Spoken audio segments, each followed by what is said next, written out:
Dear Father in heaven, please bless this morning as I share. I ask it in Jesus' name. Amen. I think back to the 1990s. I was a new Christian. I was sitting in the Wildwood Chapel, and a man stood up to share during the sermon hour. His name was Ron Crary. And after a few minutes, I thought, I've never quite seen anything like this. Then he said, I was so poor, I had to wear my wife's underwear. Now his wife, Sylvia, was sitting there a few rows up. She turned a bright red. When I said one time in our church that Darlene used to be a belly dancer, Darlene turned the same shade of red. And as I think back, Ron Crary, a good friend, spoke right from his heart. And there was a life in the church as he shared, because it was so real what he was saying. Real life experiences, how a real God did things for real people with real issues. And I have learned since then. I heard Ron call his wife Faithful at the Sink. At the time I thought, what kind of name is that? Faithful at the Sink. Well, my dear friends, today I'd say my wife is faithful at the sink, faithful at the sewing machine, faithful at the stove. Because that's where mission control is. Mission control, if you think about NASA and going to the moon, mission control was in Houston. And they were controlling the flight, running things from the ground there in Houston. Well, mission control in the home is the kitchen. It's where the food's being made. And the food is being eaten in the fellowship. And in the laundry, when you wash the clothes, and this winter we're hanging the clothes up inside. That's true ministry. That is something real. But I had to have a mind shift. I had to change the way I was thinking, and the Bible did that for me. John 13, verse 4. The disciples have dirty feet. Jesus stood up, took a towel, and girded himself in verse 4, began to wash feet. I thought, you never would expect something like that. So life from my change as a secular person to a Christian has been full of things that were surprising, that I had no expectation this would happen and that would happen and Jesus would stand up and wash the feet. Luke 22:27, it says, I am among you as he that serveth. A life of decreasing. But dear friends, I found out the life of decreasing is the elevated life. It's a life on the higher plane. It's a place where you can find peace. And I was in a camp meeting in Latvia. A beautiful setting, little camp, nice people.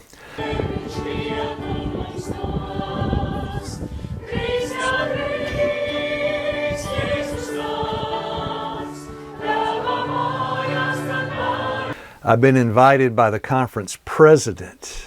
I found out his daughter, Katrina, and her husband had been students at Wildwood, and I taught one of the classes, so I knew them. Got geared into the meetings in the little camping place.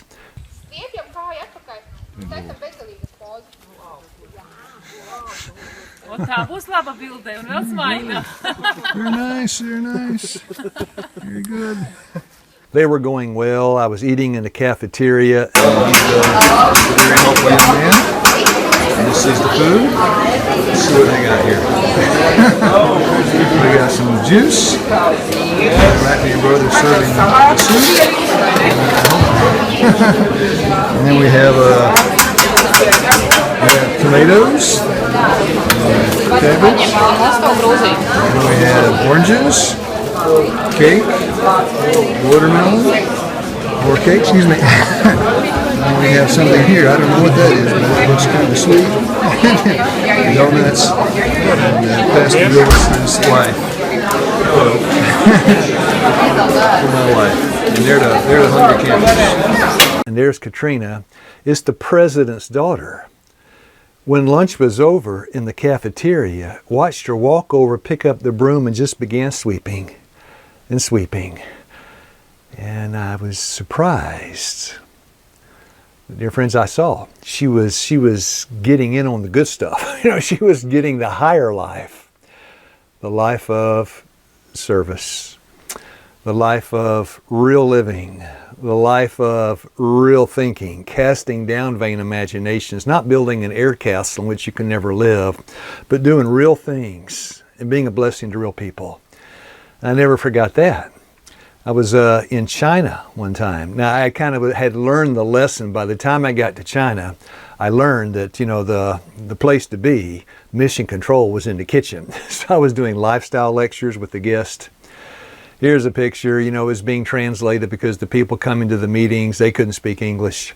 I was having a nice experience. But before long, I went to the kitchen, and these three ladies, I think here's a picture of the staff, the ones running mission control. I went back there and I tried to help them to understand that I was here to do dishes. They couldn't quite figure it out. But you go to the sink, start washing the pots, and then they understand. And so I was kind of trying to fit in there in the kitchen, and what a blessing. And these ladies, they were just like family real fast. And I was sitting out there eating in the cafeteria, and one of the ladies walked up, and she asked me how the food was, you know, just with sign language, because she didn't have a word of English. I didn't have a word of Mandarin. And I said, well, what about dessert? You know, dessert. I couldn't make her understand what I was saying. Then she brought me, I found out later that this is dessert in China, at least. I was in Yanji, a city in northern China. She brought me a bowl of beans with sugar on it. I told her, this is not dessert. No, beans with sugar? And then a day or two later, she came, and she had this date, a huge date. She handed it to me. I took a little bite of that, little nibble off the side. Man, that was so sweet. I said, yes, yes, this is dessert. And all my meals after that, you know, when it was, when the meal was over, she'd walk out, give me dessert. What a great blessing to have fellowship. But the great blessing, it wasn't the date. It was the comradeship. It was the fellowship in the kitchen. You know, food preparation, cleanup. These are real things. And then we were in Russia. Darlene and I were in Russia doing a lifestyle program. We'd been invited there by Daniel Balan, a really nice man. Here's a picture. Daniel's translating the lectures into Russian. And Darlene's doing cooking schools with Vicky. This is Darlene, this is Vicky. They're making some really nice food for the guests. And of course, it started out with they would seat us with the lifestyle guests. And then when you finish your meal, you would take your plate and slide it into the slot, and you could see back into the kitchen. This is where the cooking was and the dishwashing. And as I would take my plate and put it there in the slot, I could see all the action back in the kitchen. I thought, I got to make the move from here back into the kitchen. And before long, I had my eye on the position of washing dishes. This is the brother Vitaly that was doing the dishes. And I asked him, I said, look, and he could speak English. I said, I'm going to help you out here.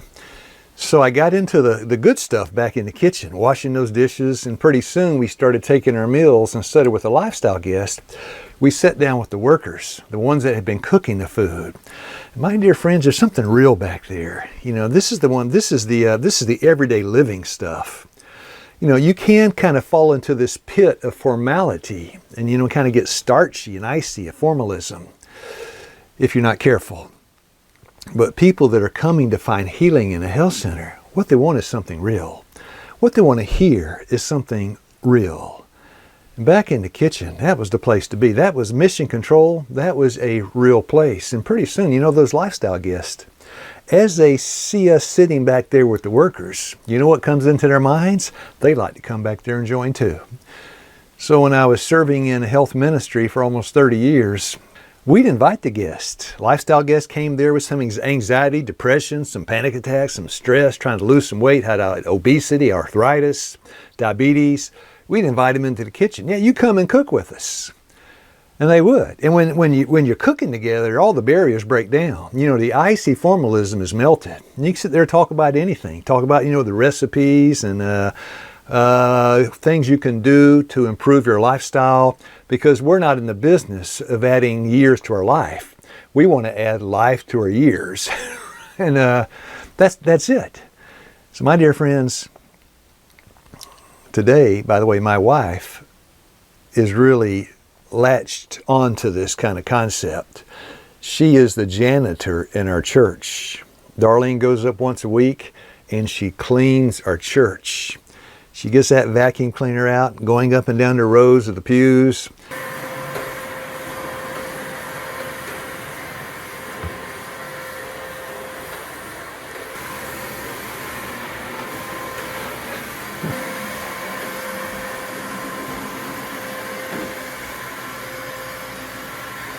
washing the windows and everything. She has found the higher life. And I'm so thankful for a wife like that. My wife, faithful at the sink. My wife, faithful at the vacuum cleaner. My wife, faithful friend. May God bless you today, dear friends, and help you gain an insight into what constitutes true happiness. God bless you. Have a nice day.